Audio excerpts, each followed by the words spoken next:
Eto po, sa wakas po mga kabida, no, umaksyon na po ito hong Korte Suprema, ano po, dito ho sa napaka-controversial mga kabida na General Appropriations Act. Okay? Acts pala. Kasi tatlo po ito, ano? Hindi lang po isa, kundi tatlong mga budgets mga kabida. Mula 2024, 2025, at 2026. Actually, ito hong 2025 po, matagal na po itong nakabinbin po dyan, ano, sa SC, ano, mga kabida. Subalit, hindi po ito tinalakay po ng mga maestrado po, ano po. Okay? Pero ngayon, eto na. Ino-consolidate po nila mga kabida yung mga petitions, okay, questioning the budget. Ito hong 2024, 2025, at saka 2026, mga kabida. Alright? Itinakda din ng Korte Suprema ang oral arguments, okay, na itinakda sa mga PETSA mula April 8, 2026, Miyerkules po yun, alas 10 po ng umaga, no?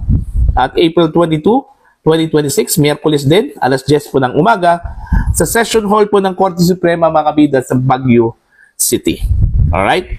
Bago ito, magsasagawa muna ng preliminary conference sa Pebrero 4, 2026, Miyerkules, ala-una ng hapon sa Supreme Court, Manila. Hinamon ng mga petitioner na binubuo ng mga mambabatas, taxpayers at concerned citizens ang umano'y mga budget adjustments ng Bicameral Conference Committee na sinasabing nagpalobo sa pambansang budget sa loob ng tatlong magkasunod na taon. Kabilang sa mga kini-question ang unprogrammed appropriations, special accounts sa general fund. At sa iba't ibang kaso, hinamon ang 449.5 billion pesos bicameral insertions sa 2024 GAA mga kabida. Mga pagbabago sa special accounts sa 2025 GAA, ang konstitusyonalidad po ng unprogrammed appropriations sa 2026 GAA. May petisyon ding nagsasaad na tumaas ang special road fund ng DPWH mula 16.756 billion pesos patungong 34.748 billion pesos sa ilalim ng 2025 General Appropriations Act. Ipinanawagan ng mga petitioner na ideklarang null and void ang mga probisyong pumapayag sa unprogrammed appropriations dahil umano sa paglabag sa saligang batas. Ang desisyon ng Korte Suprema sa kasong ito ay maaaring magtakda ng mahalagang president sa kapangyarihan ng Kongreso sa budget at sa paggamit ng unprogrammed funds sa mga sumusunod na taon. Ayan. So at least tatalakayin na po ng SC mga kabida, no? Ito hong napaka-controversial po na mga budgets po mga kabida mula 2024, 2025 hanggang 2026, ano? Ang kaso lang po, ang maaagapan lang po dito mga kabida, ito hong 2026. Kasi yung 2024 at saka yung 2025, wala na. Ubos na po yun eh. Okay? Nagastos na po yun lahat mga kabida, no? Okay? Yung 2026, okay?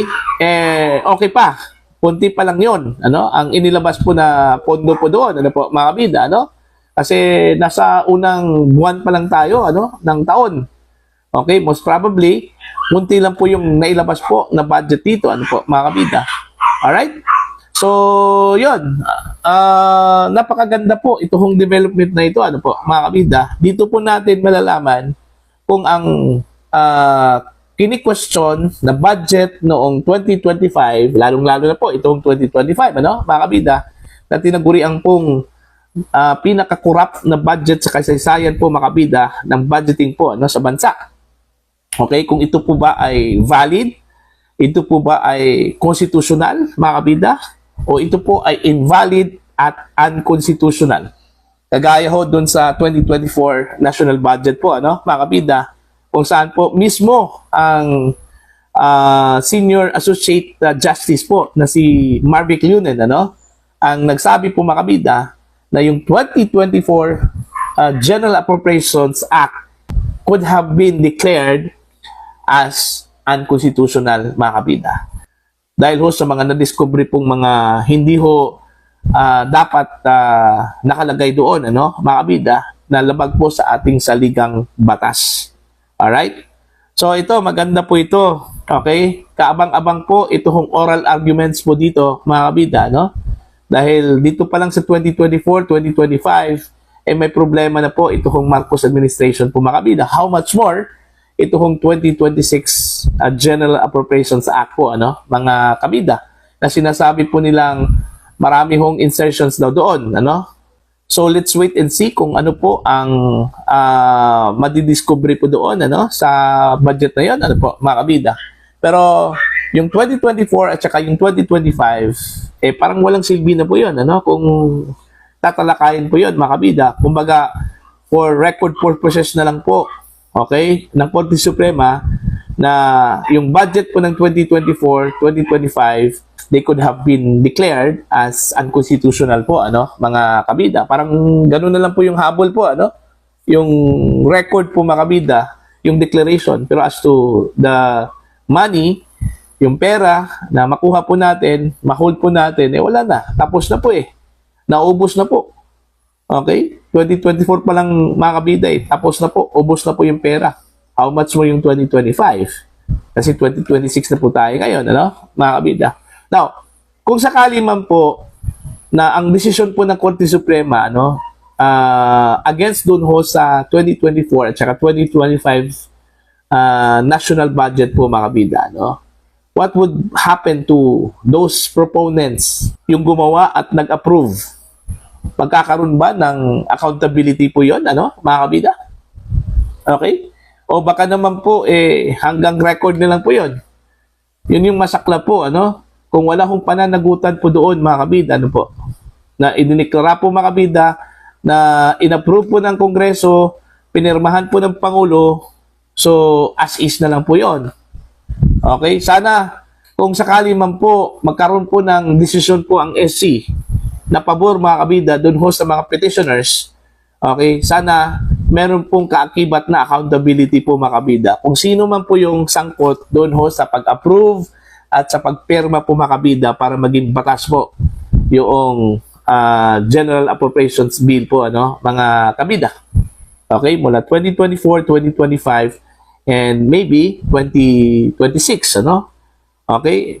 Pero dito sa 2026, kunti lang po yung pwede hong ma-hold po dito, ano, mga kabida. Kung sakali man po, mag-decision po ng maaga po, ano, ito hong Korte Suprema after sa oral argument po, mga kabida, na gagawin po, ano, simula April 8, okay, 2026, ano po. Okay? Para sa akin, maganda po ito, mga kabida. Ito po ay magbubukas po ng pinto, okay, para po sa susunod po na pagkakataon po, mga kabida, no, yung mga mambabatas po natin, magiging metikuloso na po, ano, at they should be careful enough, ano, to craft the budget, okay, para ho sa isang buong taon, mga kabida, na wala hong anomalya at hindi ho anomaloso po yung budget na yon, o pambansang budget, mga kabida, ano po.